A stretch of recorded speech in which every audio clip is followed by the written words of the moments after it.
Hey, this is Glover Teixeira, UFC light heavyweight champion. Hi, I'm Robbie Lawler. What's up, fight family? This is your favorite MMA coach, Thiago Alves, the Pitbull. Hey, what's up, guys? I'm Pedro Munoz. This is Mike Brown. Guys, I am Alexei Oleinik, and welcome. And welcome. And welcome. And welcome. And this is We Want Picks. And you're watching We Want Picks.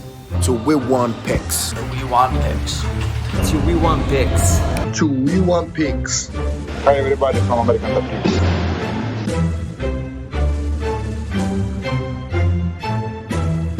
My name's Angelo and welcome to We Want Picks. I'm going to break down the entire UFC Vegas 51 fight card. I'm going to give you my picks and I'm going to give you my bets. If you want a more detailed breakdown with multiple points of view and fantasy information, make sure you join our Tuesday night live streams. And if you want 50 free dollars, 50 free dollars, make sure you go to wewantpicks.com/bets. We have 5 different betting partners. Sign up with any one of those betting partners, make a deposit, let me know after you do, and I send you $50 as a thank you for supporting us and our partners. That's 50 free dollars at wewantpicks.com/bets.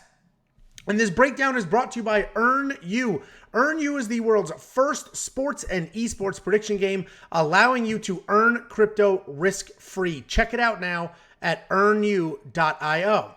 And ODDSJAM. ODDSJAM has the fastest real-time data integrations to spot discrepancies between different sportsbooks, and it helps users place risk-free bets. Check them out now at oddsjam.com. We're coming off the heels of a really solid UFC 273, and this is a decent fight night. We don't have a ton of star power here, but there's a lot of solid matchups, or at least some very fun matchups. And right now, opening up this card is Devin Clark versus William Knight. We have 2 light heavyweights that are moving up to heavyweight for this fight. Devin Clark is a solid grappler with well-rounded striking game. He doesn't have the best chin, but he has solid footwork and heavy hands. He'll throw head kicks while moving forward, but ultimately, he's looking to crowd his opponents so he can take them down. Once he takes them down, he's looking to strike and work for the TKO more so than looking for a submission. William Knight is coming off a tough fight with Maxim Grishin where he missed weight by 12 pounds. The weight miss is why it seems Knight is now at heavyweight. He's not going to be the tallest guy in the division, but I imagine he'll still be one of the fastest and one of the hardest hitting guys, even at heavyweight. Technique-wise, William is a heavy-handed striker with solid wrestling and cardio. He averages more than 2 takedowns per fight, but he only has a 45% takedown defense. We've seen him go 15 full minutes without slowing down, and we've also seen him sleep people inside of a minute. And this is an interesting matchup because this fight is at heavyweight, but both of these guys are actually light heavyweights. So any analysis on how William Knight is going to do at heavyweight and how he'll do against the larger heavyweights is kind of pointless. But I do think not cutting weight matters. I think he'll absolutely be the bigger guy in this cage. He'll still be faster and he'll still hit harder. He has his own wrestling, and I think he gets it done. My only concerns here are his cardio and his wrestling defense. We've not seen Knight have cardio issues in the past, but not needing to keep his weight down so that he can make light heavyweight means that he's added even more muscle, and Clark is going to be more committed to the wrestling than Knight will, which means I feel like William Knight's going to be working hard to defend takedowns. He's probably going to be working hard to get some of his own takedowns. And all that added muscle may slow him down, or at least may remove some of his cardio that, he's sort of known for now. But I still think William Knight gets this done. I think he just hits too hard.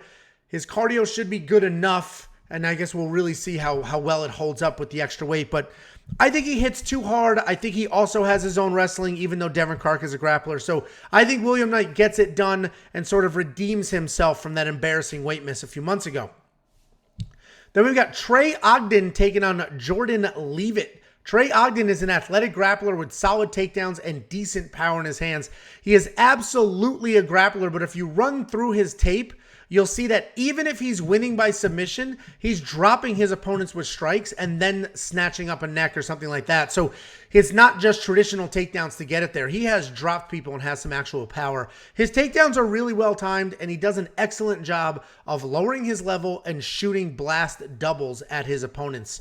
Jordan Leavitt is also a grappler, but he's more of a throwback to the early days of the UFC. He's a very good one-dimensional grappler with subpar striking and wrestling. The problem with Jordan is that because his striking isn't really much of a threat, he can't use it to set up his takedowns. And because his wrestling is less than okay at 31% takedown accuracy, he really needs perfect shots and perfect setups to get it done. And those don't come by very often. And it's an interesting matchup because Trey Ogden is the more well-rounded fighter, but I think Jordan Leavitt is the more dangerous fighter. He may honestly look like Mackenzie Dern against Torres just the other day, where he just sort of jumps up. He's not even shooting a takedown, just jumps on the body, starts climbing on top because he knows that a clean takedown is pretty much off the table. I do like Trey to win here, though, and I'm going to pick him. But this being his UFC debut and Jordan's ground game do have me a little bit worried. But I like Trey Ogden here. I think he's more well-rounded. Jordan Leavitt, super dangerous. I just don't know if he's going to be dangerous enough to get it done. Then we got Heili Alateng taking on Kevin Croom. Heili Alateng's a technical striker that can work in grappling when he needs to. He took down Ryan Benoit 4 times and Dana Bagarai 3 times in those wins. The problem can be that because he is technical and he fights a technical fight on his feet, he can struggle with a brawler-type striker. And similar to his last opponent, Croom, charging in with big hooks can probably be a little bit of trouble for him. I do not see him pushing a grappling game plan, but if he does get into trouble, he does have grappling in his back pocket. Kevin Croom is a well-rounded guy with sneaky submissions and unorthodox striking. He's coming off 2 losses in a row, but both were short notice, and they weren't terrible outings. He's been with James Krause for a few camps now, and that has helped clean up his striking, but he will always have that awkward style that actually works really well for him. He's an interesting fighter because he's losing the striking exchanges. He can win the grappling exchanges, but he doesn't have the wrestling to get it there. So he's a threat on the feet and he's a threat on the ground, but he can't exactly control where that fight's going to go. I like Heili Alateng here, and right now he's sitting at almost a 2-1 favorite, but I do think those odds are a little bit wide. Heili will probably be the more technical striker, but I mentioned he can struggle with brawlers. He can absolutely get this to the ground if he needs to, but then he'll have to worry about Croom's submissions. So I think Alateng wins, but Kevin Croom is a far better fighter than his last few fights will tell you. And the bet that I will place here will probably be a wins inside the distance, decision, no action bet on Kevin Croom because he's tough enough to survive. He's not an easy guy to put away. And he will be dangerous both on his feet and on the ground. And if you don't know what that bet is, basically if Kevin Croom somehow wins by knockout or submission, I'll get paid. If Kevin Croom loses a one-sided decision, then I get a refund. The bet never happened. I get my money back, clean slate, and I can move on to the next one. You're only going to get that at BetOnline. So go to WeWantPicks.com/bets. We do have 5 partners. BetOnline is one of those partners. Jump in through that link, sign up, make a deposit. Let me know after you do, and we will send you $50 as a thank you. Then we've got Sam Hughes taking on Istela Nunes. Sam Hughes is a good striker and is big for the weight class. She's very aggressive, but also very hittable. She has a negative 2-1 striking differential, which means she has hit twice as much as she hits her opponents. Her forward pressure can be an issue for some people, but if you can stick and move, you can have some success around her. Istela Nunes is coming off a loss in her UFC debut, which was after a 3-year layoff from a USADA suspension. So she went 3 years with no fight, finally had the suspension lifted, got a fight, and lost in her UFC debut. She only has 8 MMA fights, but she has a ton of kickboxing experience. She's very fast with solid power and an incredibly versatile striking offense, throwing kicks from anywhere to anywhere with impressive speed. She does have holes in her grappling, and that could be an issue, but Sam Hughes has yet to take anyone down in the UFC so far. If you look at Nunes' last fight, she won all of the striking exchanges, but lost a decision because she gave up 5 takedowns. If you look at Sam's, you'll see that she was outstruck and outgrappled. She's 0-3 in the UFC, but she has had some rough matchups with Tisha Torres, Luma Lukbunmi, and Luana Pinheiro. I do think Istela has the cleaner striker and will win the striking exchanges. I don't see Hughes being able to take her down, which means this ends up being a 3-round decision win for Istela Nunes. But this is another fighter where Sam Hughes is better than her recent record. Then we have Lina Lansberg coming off a 2-year layoff taking on Pannie, Kianzad. Lina Lansberg is a very good striker who is coming off that 2-year layoff, and that was after a grappling heavy loss to Sarah McMahon. She's a former Muay Thai world champion, and she fights exactly like you expect a Muay Thai world champion to fight. She's got solid elbows, solid knees, and amazing clinch work. She's working on her ground game, which will be huge because all of her UFC losses were because she could not defend the takedown, including the loss to Cyborg. Even Cyborg had to take her down. And that's not to say that Cyborg was going to lose a striking match if they were struggling it out, but she was worried enough about it to shoot a takedown. Pannie Kianzad is a very good pure boxer, which means she has a great jab and never throws one punch at a time. Her footwork is good, and she can outstrike the vast majority of the division. Like Lina, her issue is the grappling. She gets taken down and doesn't have much to offer from there, but her strike volume is very impressive. And even though she gets taken down in her losses, she has an impressive 77% takedown defense. Right now, the odds have Pannie at almost a 4-1 favorite, which is surprising. This is essentially a striker versus striker matchup because neither one of these women will be looking for a takedown. So if we look at just their striking, Lansberg is a world champion Muay Thai fighter, and Pannie is a very solid boxer. I'm just surprised the odds makers are not giving any credit for the world championship credentials. With that being said, I do think Pannie wins. I think she should be a favorite.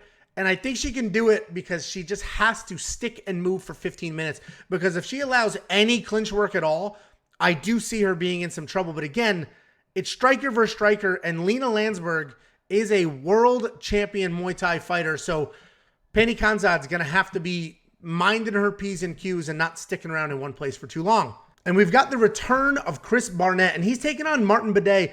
Chris Barnett is coming off an awesome highlight reel win in his last fight where he was able to showcase his athleticism. And I've mentioned this a few times in the past, but I've managed professional fighters for about 15 plus years. And a giant chunk of that time, I managed a bunch of fighters in the XFC.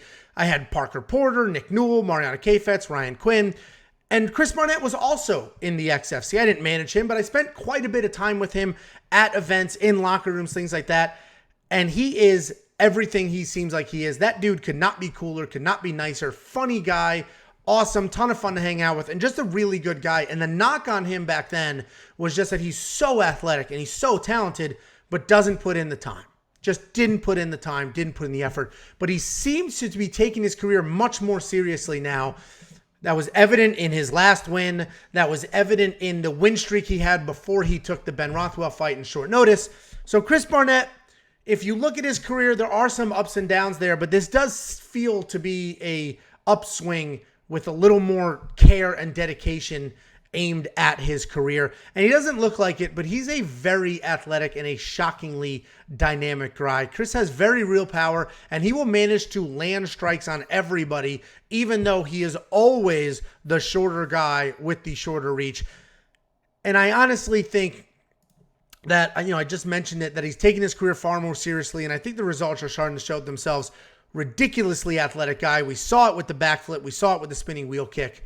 And he's a really, really fun guy. And that's what makes this matchup so interesting, because Martin Buday is a heavy-handed striker with solid footwork and very real power. And he's interesting because all of his wins are by stoppage, and it's very clear that he has real power, but he's kind of a slow starter. And I know that sounds ridiculous to say because he has all stoppages, but he's surprisingly hittable, and he does it's like he's got to get hit a few times to get the wheels going. And if you go back and watch his fight at Octagon, that's Octagon with a K, that's the name of the promotion. He's got a couple of fights there, and you'll see that his footwork is solid, and he's always moving, but he gets hit, and he doesn't really engage all the time. So he can start a bit slow and start giving up minutes in the first couple of rounds. His Contender Series win was very impressive, and the reality is that even though he may be slow to engage at times, when he does engage, everything has power, even his jab. And I was surprised to see this matchup. I would assume that after his last fight, the UFC would be looking to push Chris, but instead they're giving him another prospect with heavy hands.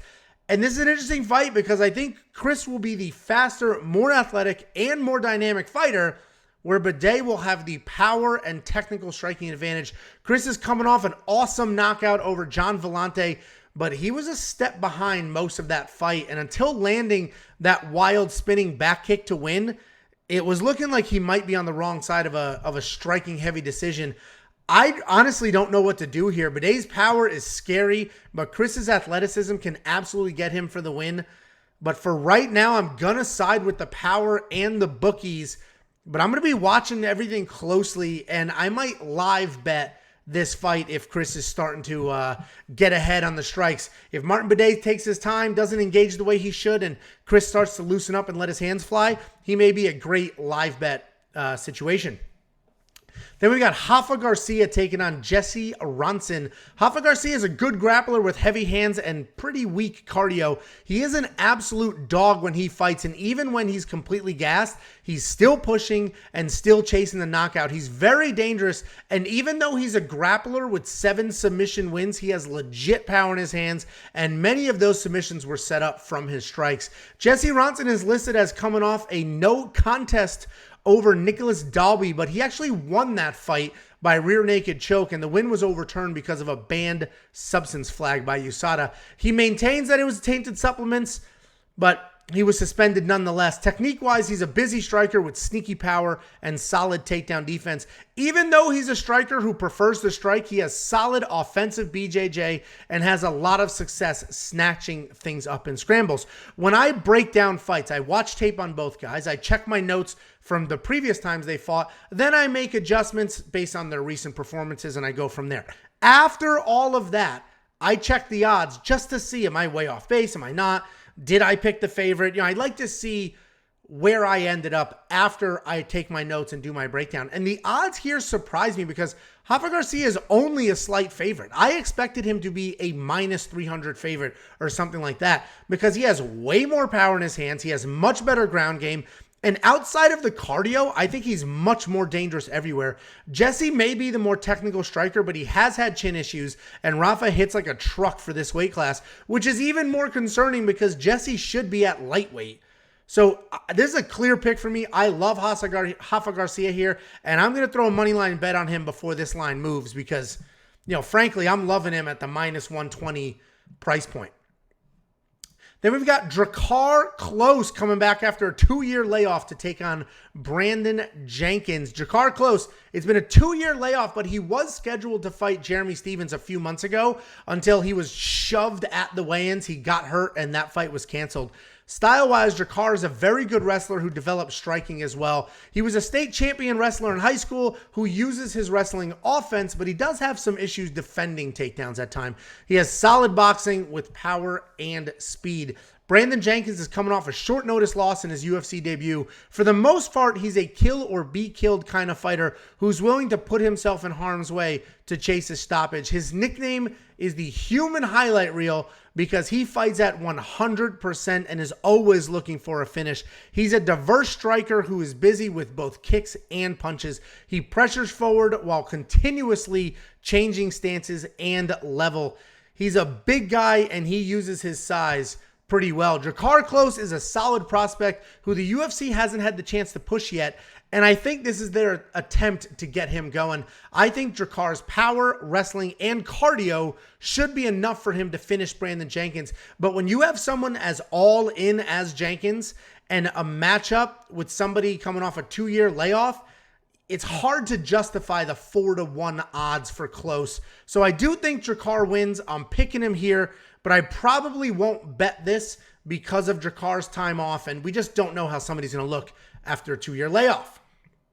Then we have Pat Sabatini taking on TJ Laramie. Pat Sabatini has been on and off 3 or 4 cards in the last couple of months, but hopefully this one sticks and he will be fighting TJ Laramie. And we love Pat Sabatini here. We picked him to win in every single fight we've broken down, and so far that's been working for us. He has very good wrestling and solid pressure when on top. His grappling is incredible and he's always live for a submission. In his fight against Jamal Emmers, he was dropped hard and he somehow kept the lights on to pull off an awesome submission. So he's really never out of a fight. And it's easy to look at that and say, well, his striking's not good. He was dropped big time. But it actually is pretty good. He moves really well. He controls range with his in and out bouncing. And his last fight out was a much heavier grappling-based fight where he had 5 takedowns and 11 minutes of control time against Tucker Lux, who historically had pretty solid takedown defense. So Pat Sabatini, decent striking, very good grappling, very good wrestling, and a high enough fight IQ to do what he needs to do to win those fights. TJ Laramie is a very well-rounded fighter with dangerous kickboxing and jiu-jitsu. He has legitimate power in his hands and can put your lights out with one punch. He has dangerous knees when he's inside the pocket and head kicks when he's out. He prefers to strike, but he works in double leg takedowns really well, and he can scramble into submissions from there. And this is a really fun fight, and it's a fantastic main card opener. Both guys are very well-rounded and have different approaches. Pat is looking to use his striking to set up takedowns, and TJ is looking to use his striking to shut your lights off. Pat is looking to use his grappling to submit you, and TJ is using his grappling to maybe win a round or steal a round. Both guys are finishers, but go about it very differently. The odds right now have Pat Sabatini as almost a 4-1 favorite, and while I do think those odds are a bit wide, I have to imagine it's because TJ Laramie is coming off a year-long layoff, and in his last fight, he was submitted in the first round.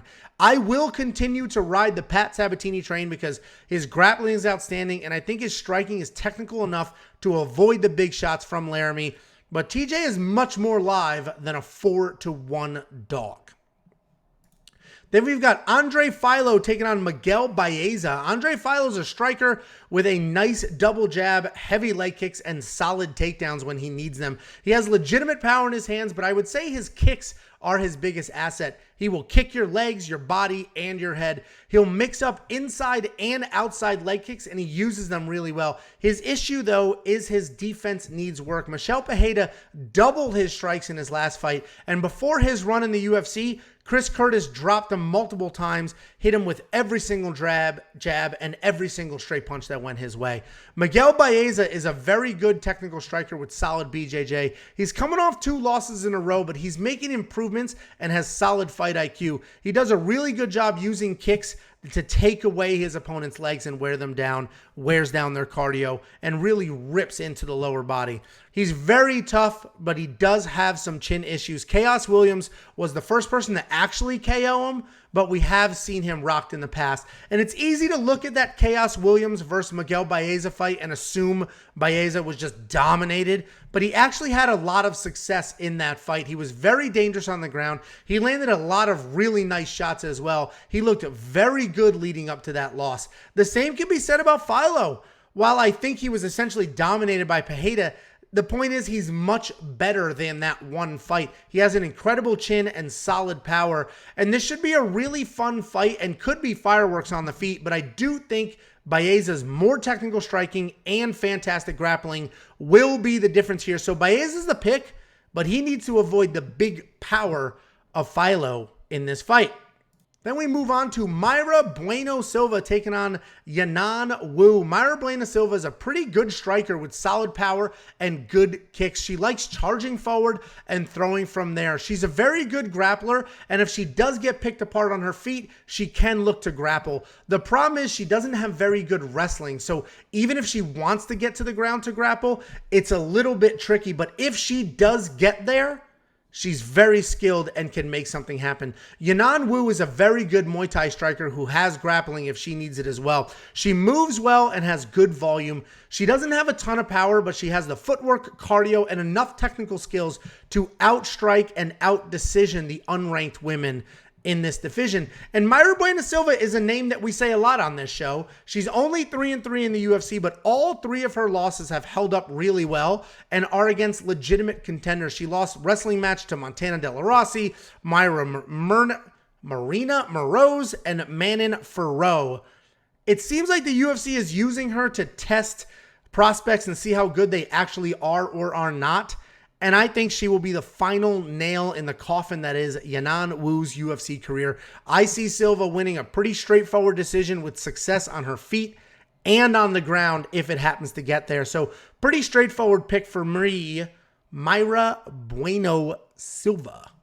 Then we have Elisa Zaleski taking on Munir Lazez. Elisa Zaleski is a very good striker with real power and athleticism who can also be dangerous on the ground. He's very similar to a fighter that I used to manage, and I mentioned this last time, Cristiano Souza, because they both have that capoeira dance fighting background. If you don't know what that is the Brazilian dance fighting. Lots of spinning, lots of really fun active techniques. Michel Pereira has that same background and those same techniques. He's got very real power, real athleticism, and real cardio, which makes him very dangerous. This is the second matchup in a row where the UFC gave Zaleski a much less experienced but highly touted prospect. Munir Lazez is a very good striker with a good enough chin that lets him hang out in the pocket. He has lots of power, solid cardio, and works well with combinations. But he isn't just a solid striker. He also has fantastic takedowns and a solid enough fight IQ to know when to use them. He took down Abdul Razak Al Hassan 4 times in his UFC debut to earn himself the win and a performance of the night bonus. And I think this matchup is similar to Zaleski's last one, where experience made all the difference in the world. Even though these guys are about the same age, Zaleski has almost 3 times the experience.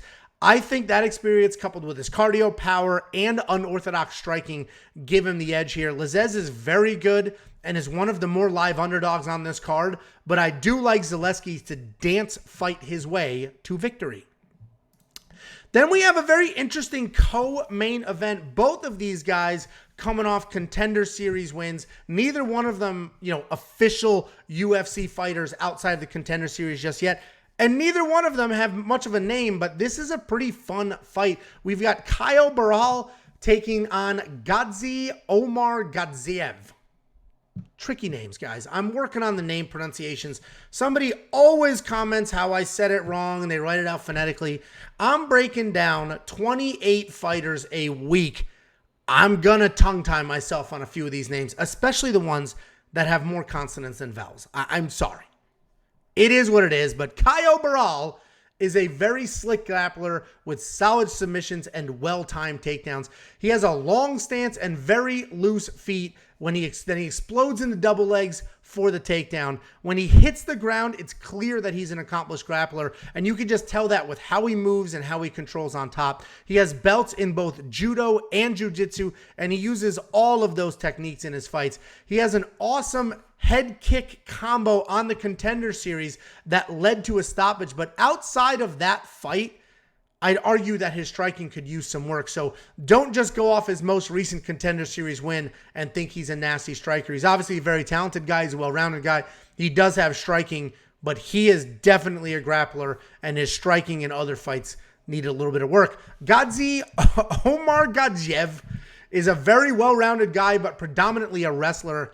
On his feet, he's an okay boxer, but has very real power. He'll plot forward and string together combinations before looking for a takedown. He'll snatch up singles or doubles, and he has no issues picking them both clean up in the air to finish. What I love about his wrestling style is that as soon as he hits the mat, he's immediately transitioning to the next position, and then he just starts pounding away. He has great submissions, but he's mostly looking to ground and pound when he's on the ground.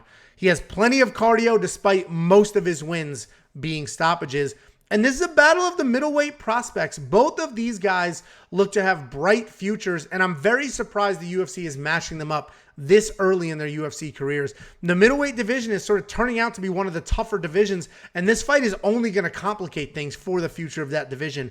Right now, the odds had Gadzi as a very slight favorite, and I agree with that. I think Kyle is the better athlete and definitely the better grappler, but Gadzi has more power. He's the better wrestler and has better cardio to keep a wrestling pace. Better cardio. Apparently that's a thing. He has better cardio and can keep that wrestling pace. I see Gadzi pushing forward, getting takedowns, and avoiding the submissions to get himself a decision win. But he does need to be careful because Kyle's grappling on bottom is very solid, and he's had some really nice sweeps in fights in the past. Then we move on to the main event of the evening. We have Vicente Luque taking on Belal Muhammad. And you probably didn't know that this was a rematch. I imagine most people don't know this is a rematch until they saw the number 2 in the name of the event. These guys fought back in 2016, and Vicente Luque won by knockout in under 90 seconds. And a lot has happened since then. Belal has beaten 10 guys in the UFC, including names like Tim Means, Stephen Thompson, and Damian Maia. Luque also strung together 10 wins in the UFC since then, against people like Michael Chiesa and Tyron Woodley.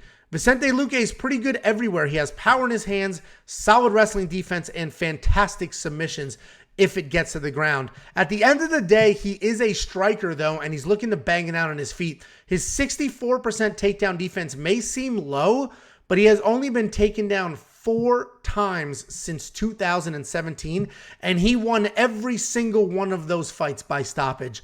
Belal Muhammad is coming off a fantastic win over Stephen Wonderboy Thompson, where he had 7 takedowns. He spent the majority of his career as a nonstop wrestler, but he has developed striking with what seems like pretty solid power. He's got solid fight IQ, and he knows when he should wrestle and when he should strike. I mentioned he out-wrestled Wonderboy. He didn't strike with Wonderboy. He knew that he didn't want to grapple with Damian Maia or Diego Lima, so he outstruck them 2-1 in those fights, and he adapts really well, not only fight to fight, but also inside the fight. Within the fight itself, he will make adjustments as it goes on. Right now, the odds have Luque as almost a 2-1 favorite, and I understand where they're coming from because he's a finisher with power in his hands and nasty submissions. But I think I like Belal here. If you watch Luque versus Chiesa, Chiesa was able to take him down somewhat easily. He took his back and he almost submitted Luque, but then he got way too aggressive, lost the position, and Luque ended up snatching up his own submission. So I think Luque is going to be dangerous on his feet, but I like Belal to non-stop wrestle, and I think he'll have the proper composure. I think he'll win the minutes, and instead of chasing a finish, he'll have no problem riding out a 5-round decision. His cardio holds up. He wrestles nonstop. He has no problem sticking to a game plan. I like Belal Muhammad in the underdog spot for the main event, and I imagine he's going to grapple a lot in this matchup. Guys, let me know your picks below. Join us Tuesday night for our full card live stream. We break down every single one of these fights in detail. You get multiple perspectives, a lock of the week, and fantasy information. And don't forget to claim your 50 free bucks. Go to WeWantPicks.com/bets, sign up with any one of the partners, and right there on the site, claim your 50 bucks. Do it now, WeWantPicks.com/bets.